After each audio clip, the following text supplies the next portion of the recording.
Assalamualaikum warahmatullahi wabarakatuh. Halo guys.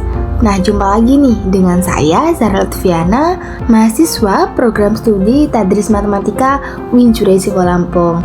Nah, teman-teman, kali ini di video yang akan saya jelaskan, saya itu akan membahas terkait uji rasio dan uji rasio mutlak. Teman-teman pasti udah nggak asing ya, apa itu sama uji rasio dan uji rasio mutlak. Di sini ada penjelasannya. Jika uji rasio maupun uji rasio mutlak adalah metode yang digunakan untuk menentukan apakah suatu deret tak hingga konvergen atau divergen dengan membandingkan suku ke N plus 1 terhadap suku ke N. Nah, perlu diperhatikan teman-teman, bahwa ini kan kita untuk menentukan konvergen atau divergennya dengan membandingkan suku ke N terhadap suku ke N. Oke, nah di sini ada rumusnya nih teman-teman. Nah, rumus dari uji rasio adalah sebagai berikut. Ini adalah rumus dari uji rasio. Nah, sedangkan rumus untuk uji rasio mutlak adalah sebagai berikut. Oke, nah kalau yang ini itu rumus untuk yang uji rasio mutlak ya teman-teman. Coba teman-teman perhatikan, apa sih bedanya dari kedua rumus ini? Nah, kalau yang uji rasio itu dia tidak memiliki mutlak teman-teman. Nah, untuk yang uji rasio mutlak itu dia ada tanda mutlaknya. Seperti itu teman-teman. Nah, nilai L inilah yang digunakan untuk menentukan konvergen atau divergen dengan sigma AN atau sigma mutlak AN sebagai deret awalnya. Nah, kalau yang sigma AN ini untuk yang uji rasio ya teman-teman. Untuk yang uji rasio biasa, yang ini teman-teman rumusnya. Nah, kalau yang sigma mutlak AN itu untuk yang uji rasio mutlak. Oke, kita tulis di sini ya teman-teman. Kalau yang sigma AN itu untuk yang uji rasio, dan untuk yang sigma mutlak AN itu untuk yang uji rasio mutlak. Seperti itu ya teman-teman. Oke, lanjut. Kriteria uji rasio. Nah, ini perlu ya teman-teman. Kriteria itu sama juga dengan syarat dari uji rasio. Nah, jika L kurang dari 1, maka deretnya itu akan konvergen. Kemudian, jika L lebih dari 1, maka deret akan divergen. Nah, kemudian ada juga nih, ketika L-nya itu sama dengan 1, maka deretnya belum bisa ditentukan. Oke, yang artinya suatu deret itu tidak bisa ditentukan apakah dia konvergen ataupun divergen ya teman-teman, karena L-nya itu sama dengan 1. Nah, ini adalah syarat kita untuk mencari uji rasio. Nah, L ini apa sih? Oke, kita kembali ke atas ya teman-teman. Kembali ke atas. Nah, nih, untuk yang rumus uji rasio itu tadi kan L sama dengan limit N menuju hingga AN plus 1 per AN. Nah, yang dimaksud L di sini itu ya L ini teman-teman. Jika kita mencari L dengan rumus ini dan hasilnya itu kurang dari 1, maka L ini bisa disebut konvergen.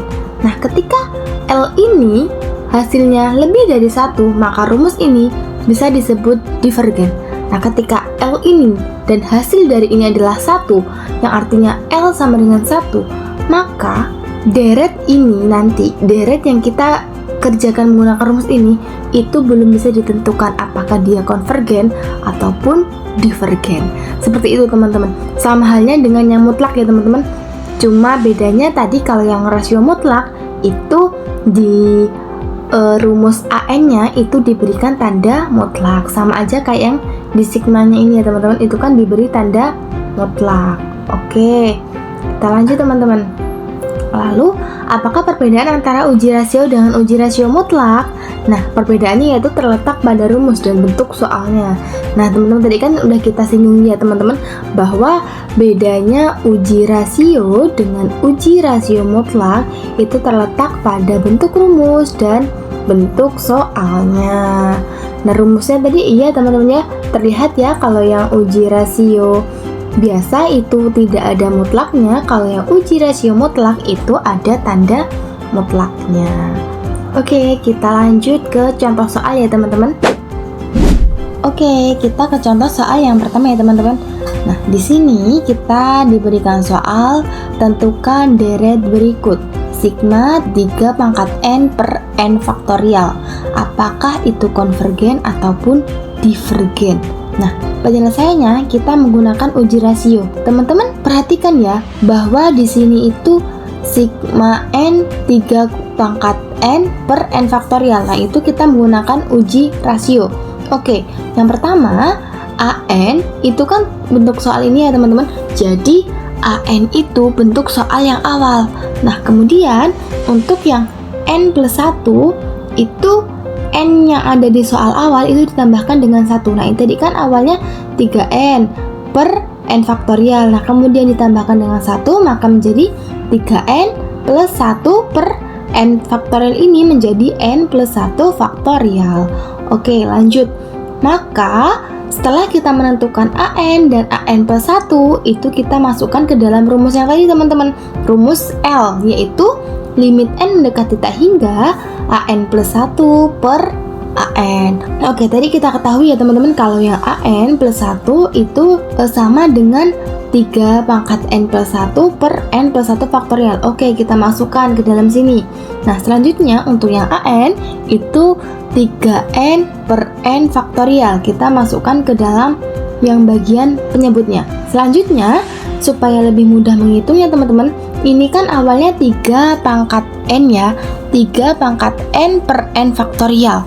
Ini kita pindahkan ke atas. Nah, jadi dikalikan teman-teman. Kalau penyebutnya itu dalam bentuk pecahan, maka yang paling bawah atau yang disebut dengan penyebutnya juga itu dipindahkan ke atas. Kemudian nanti tandanya, tanda pengoperasinya itu menjadi kali. Sepertinya ya teman-teman. Kalau yang ini kan tetap, yang AN plus 1 tetap ya teman-teman. Kemudian yang ini kita pindahkan menjadi ke atas teman-teman. Seperti ini tadi kan, N faktorial kan yang di bawah, kita naikkan ke atas menjadi N faktorial per 3N kuadrat. Kemudian operatornya menjadi apa? Operatornya menjadi kali. Oke, lanjut. Nah, teman-teman, ini kan awalnya 3N plus 1 ya. Nah, kita pecah nih. 3N plus 1 itu kan sama juga dengan 3 pangkat N dikali 3 pangkat 1. Sama aja ya teman-teman dengan rumus yang ini. Kalau dia dikali maka pangkatnya ditambah. Ini kan karena kali ya teman-teman, maka pangkatnya ditambah N plus 1 sama dengan atasnya. Oke, itu kan ada N plus 1 faktorial. Nah, N plus 1 faktorial itu dikalikan dengan N faktorial. Sama aja dengan halnya gini teman-teman. Seumpama kita mempunyai 2 faktorial. Nah, 2 faktorial itu kan sama dengan 2 dikali 1. Nah, kita ke 3 faktorial. Sama dengan 3 dikali 2 dikali 1. Nah, sama halnya dengan ini teman-teman. Kita mempunyai N plus 1 faktorial. Itu berarti kan sama juga dengan N plus 1 dikalikan dengan N faktorial. Sampai dengan berapa? Sampai dengan N-nya ini nanti berapa teman-teman. Makanya karena kita belum diketahui N-nya itu berapa, kita cukupkan sampai N faktorial saja. Seperti ini ya teman-teman. Oke, nah ini kita pecah. Nah, kemudian dikalikan dengan yang ini tadi tetap. Nah, oke. Selanjutnya, kok ini tiba-tiba jadi kayak gini? Jadi gini ya teman-teman. Ini tadi kan ini kan N yang atas sama N yang bawah ini kan sejenis. Itu kita coret teman-teman. Kita coret, karena dia sejenis maka bisa kita coret. Nah, kemudian untuk yang ini itu kan juga sejenis ya teman-teman. Ini dengan bawah penyebut dengan pembilang itu kan juga sejenis, maka bisa juga kita coret. Nah, setelah kita coret, nah 3 pangkat 1 itu kan juga sama dengan 3 kemudian per N plus 1. Karena kita ingin menuju N mendekati tak hingga, maka di sini di kedua pihak itu kita bagi dengan N. Karena apa? Karena di sini kan ada N ya teman-teman. Kita mau menghilangkan N-nya, maka N itu supaya dia menjadi konstanta yang tetap, kita harus membaginya, sama-sama membaginya dengan N. Maka ini dibagi dengan Oke, 3 dibagi N sama dengan 3 per N. Selanjutnya N dibagi N sama dengan N per N plus 1 per N. Ini sebenarnya bisa juga kita tulis jadi N plus 1 per N ya teman-teman. Cuman dalam ini kita pecah nih, N-nya disendirikan jadi ini, kemudian N1 plus 1 per N-nya disendirikan juga. Oke, lanjut. Nah, setelah itu, ini kan tetap ya teman-teman, untuk 3 per N itu tetap, kemudian N per N itu kan juga sama dengan 1, kemudian ditambah dengan 1 per N. Nah, setelah kita menemukan ini, kita substitusikan teman-teman, substitusikan kalau N-nya itu sama dengan tak hingga. Nah, oke, kita sama dengan ya teman-teman, kalau di sini 3 per N, berarti N-nya kita ganti dengan tak hingga, per 1 ditambah 1 per N-nya berapa? Tidak hingga. Oke, nah 3 per tak hingga itu sama juga dengan 0. Kemudian satunya tetap ditambah 1 per tak hingga itu sama dengan 0. Nah, 0 per ini kan sama kayak 0 per 1 ya teman-teman. Nah, 0 per 1 itu sama juga dengan 0 gitu teman-teman. Jadi jawabannya 0. Nah, kita lihat sesuai syarat tadi teman-teman. Karena L sama dengan 0 dan 0 kurang dari 1, maka sesuai dengan syarat L sama dengan 0 kurang dari 1 disebut konvergen. Hingga deret sigma 3 pangkat N per N faktorial itu konvergen. Seperti itu teman-teman. Gimana nih? Udah paham belum? Untuk contoh soal yang bagian uji rasio nih. Bentuk soalnya seperti ini ya teman-teman.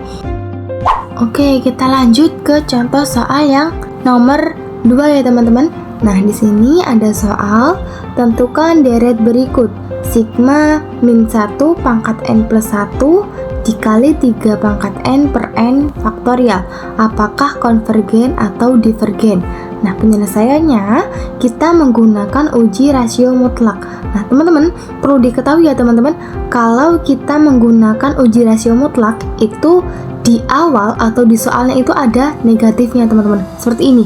Nah, kalau di awal itu tidak ada negatifnya seperti ini kan nggak ada negatifnya ya teman-teman, maka itu menggunakan uji rasio yang biasa. Tapi kalau di awal itu ada negatifnya, maka kita menggunakan uji rasio yang mutlak. Seperti ini ya teman-teman, karena ini di awal ada negatifnya, maka kita menggunakan yang uji rasio mutlak. Oke, kita lanjut teman-teman.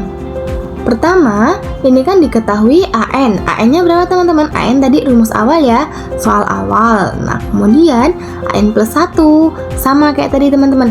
A yang ada N-nya itu ditambahkan dengan 1. Nah, ini tadi kan AN plus 1. Ini menjadi AN plus 2. Karena kan ini ya teman-teman,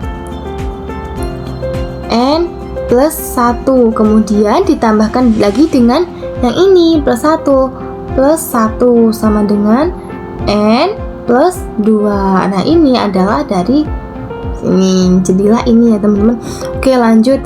Yang 3N tadi sama, 3N plus 1 dan N yang faktorial itu sama. Jadi N plus 1 faktorial. Oke. Nah, maka setelah kita mendapatkan AN dan AN plus 1, kita masukkan ke dalam rumus teman-teman. Jangan lupa ya teman-teman, karena kita menggunakannya uji rasio mutlak, maka di rumusnya juga kita menggunakan yang ada tanda mutlaknya. Oke, kita masukkan AN-nya yaitu min 1 pangkat N plus 2 dikali 3N plus 1 per N plus 1 faktorial per AN-nya yaitu min 1 pangkat N plus 1 dikali 3N per N faktorial. Sama ya teman-teman, ini karena ini mutlak, dan kan kalau mutlak itu kan yang negatif jadi plus nih. Nah, ini awalnya negatif. Nah, kita hilangkan tanda mutlaknya menjadi plus semua. Oke, ini kan 1 ya teman-teman, karena 1 itu kan pangkat N plus 2.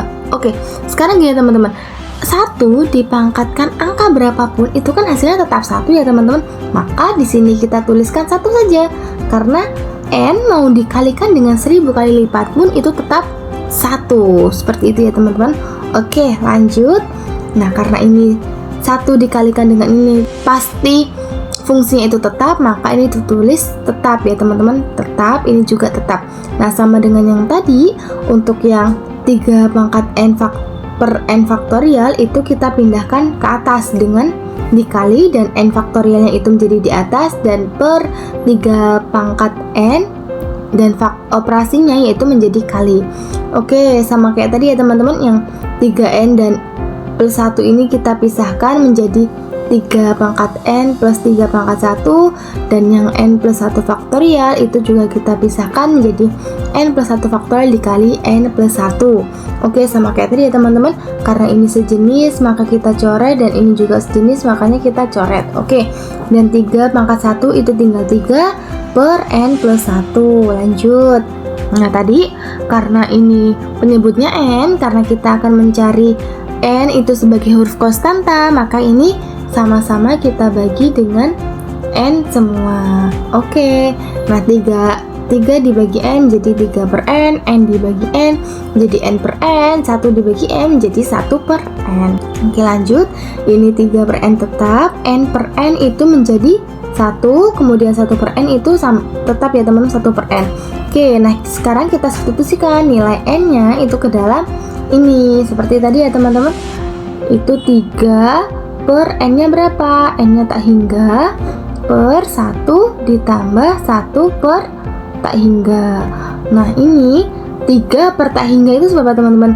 0, kemudian per 1 per tak hingga juga 0. Oke, sama kayak yang ini ya teman-teman. Nah, 0 ini kan menjadi 0 per 1. Nah, 0 dibagi 1 itu sama juga hasilnya dengan 0. Nah, sekarang karena L sama dengan 0, ini tadi ya teman-teman, L sama dengan 0 dan 0 kurang dari 1, maka sesuai dengan syarat L sama dengan 0 kurang dari 1 disebut konvergen, sehingga deret sigma min 1 pangkat n plus 1 3 pangkat n per n faktorial itu konvergen. Nah, seperti itu teman-teman. Gimana nih? Teman-teman sudah paham belum dari penjabaran yang saya sampaikan? Semoga teman-teman paham ya teman-teman, karena ini kalau diamati itu juga cukup mudah. Untuk ini soal yang kedua itu kalau uji rasio mutlak itu ada negatifnya di depannya. Kalau untuk yang uji rasio biasa itu tidak ada negatifnya di depannya. Nah, seperti itu teman-teman. Oke, itulah tadi video dari saya tentang uji rasio dan uji rasio mutlak. Semoga bermanfaat untuk teman-teman semua. Saya akhiri. Wassalamualaikum warahmatullahi wabarakatuh. Terima kasih guys. See you. Bye-bye.